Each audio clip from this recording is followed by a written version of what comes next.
வணக்கம். நம்ம சேனலுக்கு தொடர்ந்து ஆதரவளித்துக் கொண்டிருக்கும் நல்ல உள்ளங்களுக்கு நன்றி. ராகுல் காந்தி பிஜேபி எம்பியை தள்ளி விட்டார். அவர் கீழே விழுந்து மண்டை உடைஞ்சது. தையல் நிறையா போட்டிருக்காங்க. ஆபத்தான நிலைமையில் இருக்கார். இதெல்லாம் இனிமேல் வரக்கூடிய செய்திகள். ஏற்கனவே கிரண் ராஜு சொல்லிட்டார். அதாவது ராகுல் காந்தி எங்களுடைய பிஜேபி எம்பியை கீழே தள்ளி விட்டார், அவருக்கு மண்டை உடைஞ்சிருச்சு பாருங்கள், ஐயோ நாட்டில் ரவுடிகளெல்லாம் எதிர்கட்சி தலைவர் ஆகிட்டாரே, இது நாடா, இது நேரு குடும்பத்துக்கு இப்படி அடிக்கிறாங்களே, நேரு குடும்பம் அப்படிங்கிறது அடியால் வைக்காமல் அடிக்கிறாங்களே, இதெல்லாம் பிஜேபி இனிமேல் சொல்லக்கூடிய வாசகங்கள். அதாவது ராகுல் காந்தி ஒருத்தரை தள்ளி விட்டாராம். அந்த ராகுல் கீழே விழுந்து அவருக்கு மண்டை அடிபட்டுச்சான். பார்த்தீங்கன்னா அவருக்கு அப்படியே அது அடிபட்டுச்சா இல்லையான்னு தெரியல, பிடிச்சிட்டே இருக்கார். நம்ம என்ன சொல்கிறோம், யார் அடிபட்டிருந்தாலும் அது வருத்தத்தக்க தான், அதில் மாற்றுக்கிறது. ஆனால் யார் தள்ளி விட்டது, யாராவது ஒருவர் இந்த மாதிரி பண்ணுவாரா? இவங்க சொல்கிற குற்றச்சாட்டு இவங்க எந்த அளவுக்கு போகிறாங்க பாருங்கள்.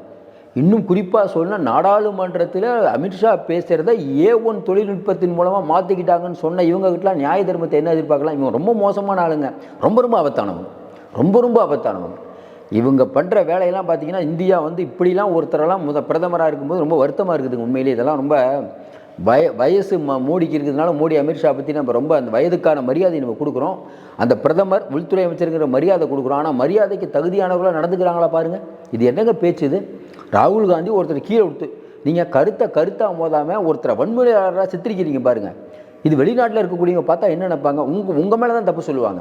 நீங்கள் இந்த வீடியோலாம் வருது இல்லை, இன்றைக்கி என்ன நடந்ததுன்னு வாலண்டியராக பிஜேபி எம்பியை கூப்பிட்டு வாப்பா அப்படின்னு தூக்கி தள்ளி விட்டாரா? பிஜேபி எம்பி அதிகமாக இவங்க எம்பி யாராவது இந்த மாதிரி பண்ணுவாங்களா? நாடாளுமன்றத்தில் நடந்துருக்குதாங்க, உள்ள அடிதடி நடக்குங்க. 2 பேர் அடிச்சுக்கிறோமா? நாடாளுமன்றம் நிறைய நாடாளுமன்றம் இருக்குது, பிரிட்டன் நாடாளுமன்றம், லண்டன் நாடாளுமன்றம். ஆனால் அவர் சும்மா போயிட்டு இருக்கிறத தள்ளுவாங்களா? என்ன பேசிகிட்டு இருக்கீங்க? என்ன நடந்தது? ராகுல் காந்தி சொல்கிற மாதிரி நாடாளுமன்றத்துக்கு செல்வது ஒவ்வொரு நாடாளுமன்ற உறுப்பினரின் உரிமை. உங்களை இன்னும் பதவி விட்டு எடுக்கலை. யாராவது பதவியை சஸ்பெண்ட் பண்ணியிருக்கீங்களா? ராகுல் காந்தி உள்ளே போகிறாரு, எல்லாம் சேர்ந்து தடுத்தீங்கன்னா என்னங்க அர்த்தம்? அது என்ன அராஜகம் தானே இது? இது தமிழில் சொன்னால் என்ன ரவுடித்தனம் தானே சொல்லுவாங்க. கொஞ்சம் யோசனை பாருங்கள். நாடாளுமன்றத்துக்குள்ளே ஒருத்தர் போகிறாரு, வெளியில் நின்று இங்கே அதிமுக உறுப்பினர் திமுக உறுப்பினர்லாம் சேர்ந்து வராதிங்கன்னு தடுத்தா எப்படி இருக்கும்? என்ன ஒரு அநியாயம் பண்ணிகிட்டு இருக்கீங்க நாட்டில். அப்போ அமித்ஷா அவர்கள் என்ன வேணால் பேசுவார், நாங்களாம் பார்த்துட்டு சும்மா இருக்கணுமா? அதான் மறுபடியும் சொல்கிற மாதிரி இந்தியா ஒரு பாய் சுருட்டிட்டு போனான்னு நினச்சிட்டு இருக்காங்க பொழுது மோடி அமித்ஷாவும். அது மற்ற ஸ்டேட்டு விடுறதோ இல்லையோ தமிழ்நாடு விடாது. இன்னும் குறிப்பாக பார்த்தீங்கன்னா, ராகுல் காந்தி பிரியங்கா காந்தி இருக்கிறது தான் உங்களுக்கு பிரச்சனையே.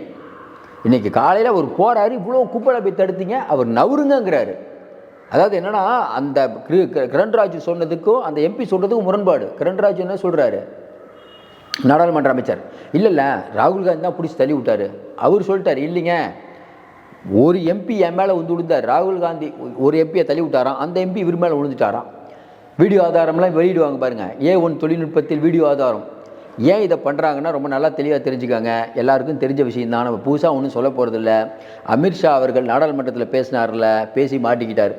அதை A1 தொழில்நுட்பத்தின் வழியாக என்னை இந்த மாதிரி நான் பேசினதை திருச்சி வெளியிட்டாங்கன்னு சொன்னாங்கல்ல, அதே மாதிரி A1 தொழில்நுட்பத்தின் மூலமாக இன்றைக்கி என்னோட அந்த வீடியோவை தயார் பண்ணுவாங்க, ராகுல் காந்தி தள்ளி விட்ட மாதிரி. இப்போ என்ன இதுனா, நாடாளுமன்றத்தை அவமதித்து விட்டார் அப்படின்னு சொல்லிட்டு பிஜேபியினர் ப்ரொடெஸ்ட். ஒரு பக்கம் இந்தியா கூட்டணி ப்ரொடெஸ்ட்டு, இன்னொரு பக்கம் பிஜேபி. ஏன் அப்படின்னா, நாடாளுமன்றம் அப்படிங்கிற ஒன்றை செயல்பட விடக்கூடாது, மாட்டிக்கிட்டோம். இப்போ என்ன பண்ணலாம்? ராகுல் காந்தி ஒருத்தரை தள்ளி விட்டார். ஏங்க இதெல்லாம் எடுபடுமா மேட்ரு இந்தியாவில்? இது ஒரு விஷயம்னு சொல்லிட்டு இது எடுக்கிறாங்கன்னா எந்த அளவுக்கு இவர்களுடைய அறிவு இருக்குங்கிறத நம்ம புரிஞ்சுக்கணும். அப்போ யார் இவங்க நம்ம இந்தியாவை ஆட்சி பண்ணுறது? இன்னும் குறிப்பாக சொன்னால் உங்களுடைய எண்ணிக்கை அதிகம்.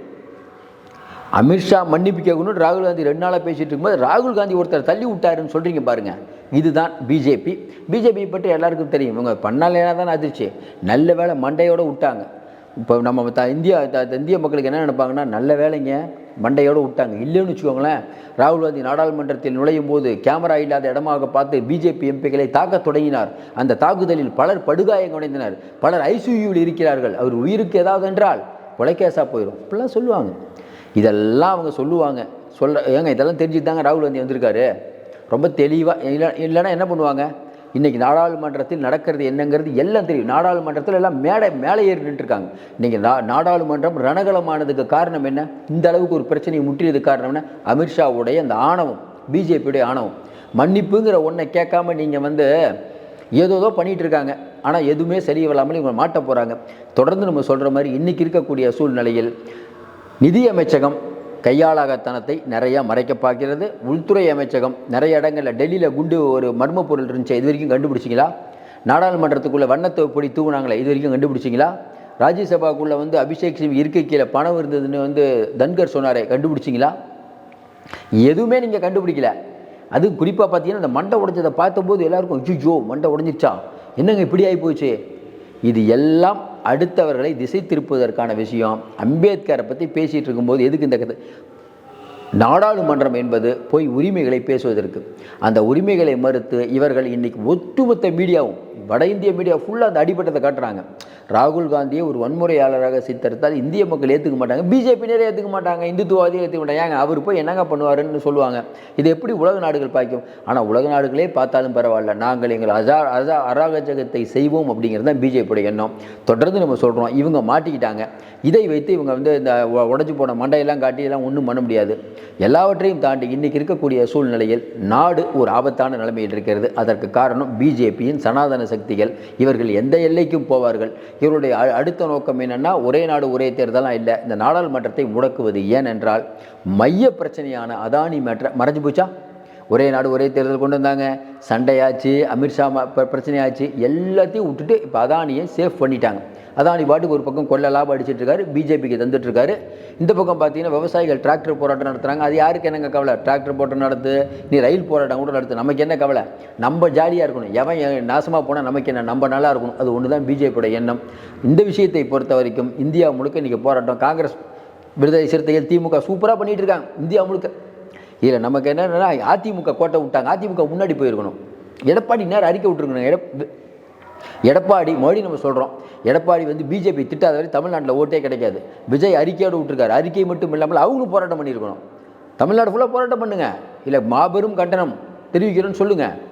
ஒரு கண்டனத்தோடு நிறுத்தியிருக்கூட, இன்னும் இறங்கி இருக்கணுங்க. ஏன்னா இன்றைக்கி இருக்கக்கூடிய சூழ்நிலை ஒரு பிளேயராக வந்துட்டீங்க, எல்லா விஷயத்துக்கும் பயங்கரமாக குரல் கொடுக்கணும். அதுவும் பிஜேபின்னா இன்னும் அதிகமாக குரல் கொடுக்கணும். முதல்ல நீங்கள் பாசிசன் சொன்ன உடனே தான் தமிழ்நாட்டில் அவங்கள பார்க்குறாங்க. இன்றைக்கி மறுபடியும் சொல்கிறோம், திமுக கூட்டணி கட்சிகள் சூப்பரான பர்ஃபார்மன்ஸ் தான் பண்ணியிருக்காங்க. இன்னும் அதிகப்படுத்தணும் இந்த விஷயத்தை. இதை அரசியலாக தான் திமுக ஆகுதானா? அரசியலாக தான் ஆக்கணும். அரசியலாக ஆக்கக்கூடிய கட்சி தான் வளரும். நீங்கள் எல்லா விஷயத்தையும் அரசியல் தான் ஆகணும். அந்த வகையில் திமுக ஸ்மார்ட்டாக மூவ் பண்ணுறாங்க. அதிமுக கோட்டை விட்டுருச்சுன்னே சொல்லலாம். ஏன்னா இப்படி இவ்வளோ கோட்டை விடுறாங்கன்னு தெரில. மற்றதுக்கெல்லாம் வேகமாக எடப்பாடி பழனிசாமி எல்லாரும் அறிக்கை உண்டு. அதிமுகவும் போராட்டம் நடத்தணுங்க இன்றைக்கி தமிழ்நாடு ஃபுல்லாக. பாருங்கள், இந்த மாதிரி பிஜேபி அம்பேத்கர் என்றால் எங்கள் உயிர் போன்றவர், அவரை கலங்கப்படுத்தி விட்டீர்கள் இறங்கி இருக்கணும். அதை விட்டுட்டு அமித்ஷான்னு பேசக்கூட சொல்ல மாட்டார். அமித்ஷா அப்படிங்கிறாரு ஜெயக்குமார். ஒன்றும் புரியவே இல்லை. அதிமுக உண்மையிலே இதை எதிர்பார்க்கல. Poor performance. இப்படி தான் அதிமுக டெவலப் ஆகாதுங்க. நீங்கள் அதிமுக தொண்டராக கூட இருங்க, கொஞ்சம் யோசனை பாருங்கள். எடப்பாடி பழனிசாமி இவ்வளோலாம் பயப்படக்கூடாது. ஏன் மோடின்னு பேர் சொல்ல உங்களுக்கு என்ன பயம்? உங்களுக்கு ஆதரவாக இப்போ திமுகவுக்கு ஏற்று அதிமுக இருக்கணும்னு நம்மலாம் பேசிகிட்டு இருக்கோம். இப்போ திமுககாரங்க ஏங்க நீங்கள் பேசுகிறீங்க, அவருக்கு ஒன்றுமே பேச மாட்டேன், நமக்கு என்னங்க பதில் நம்ம சொல்கிறது? ரொம்ப ஆனால் திமுக மாற்ற இன்னொருத்தர் இருக்கணும். ஆனால் காலப்போக்கில் பார்த்தா இவங்க யாருமே டெவலப் ஆவாங்கன்னு நமக்கு தெரியல. இப்படியே போனால் அடுத்து 200ங்கிறாங்கல்ல திமுக, அது நிச்சயமாக தான் இருக்கணும். எதுக்குமே நீங்கள் எடுத்து பேச மாட்டீங்க. இவ்வளோ பெரிய பிரச்சனை அதானி ஓடிட்டு இருக்குது, அம்பேத்கர் பிரச்சனை ஓடிட்டு இருக்குது. இது எதுக்குமே கருத்து சொல்லாமல் அதிமுக இருந்தால், அதிமுக எதிர்க்கட்சின்னு சும்மா சொல்லிக்கலாம், பேரளவில் எதிர்க்கட்சியாக இருக்கலாம். தமிழகத்தில் எதிர்க்கட்சியே இல்லைங்கிற சூழ்நிலை தான் உருவாகும். திமுக காட்டில் அடைமலை தான். அண்ணாமலை பேசுகிறத யாருமே கேட்க மாட்டுறாங்க, ஆளும் இல்லை. அதனால் என்ன சொல்கிறதுன்னு தெரியல. மற்றபடி இன்றைக்கி நடந்த விஷயம் பாராளுமன்றத்தில் இது ஒரு கரும்புள்ளி. தேவையில்லாமல் ராகுல் காந்தியை வம்புக்கு இழுத்து அவரை இன்னும் பெரிய ஆளாக்கி கொண்டே இருக்கிறது பிஜேபி. இந்த மாதிரி ஒரு அற்ப காரணங்களுக்கு, ஒன்றுமில்லாத காரணங்களை இந்திய மக்கள் புறந்தள்ளுவார்கள். எழுதி வைத்துக் கொள்ளுங்கள். இவர்கள் அம்பலப்பட்டு இருக்கிறார்கள். இனிமேல் நீங்கள் எழுதி வச்சுக்கோங்க, பட்டின மக்கள் வாக்கெல்லாம் இனிமேல் வாங்க முடியாது. இந்த வீடியோ போயிடுச்சு இல்லை, இவங்க பண்ண அராஜகம் பார்த்துட்டாங்கல்ல, இது அவர்களுக்கு கண்டிப்பாக நடக்கும். மீண்டும் சந்திப்போம். நன்றி, வணக்கம்.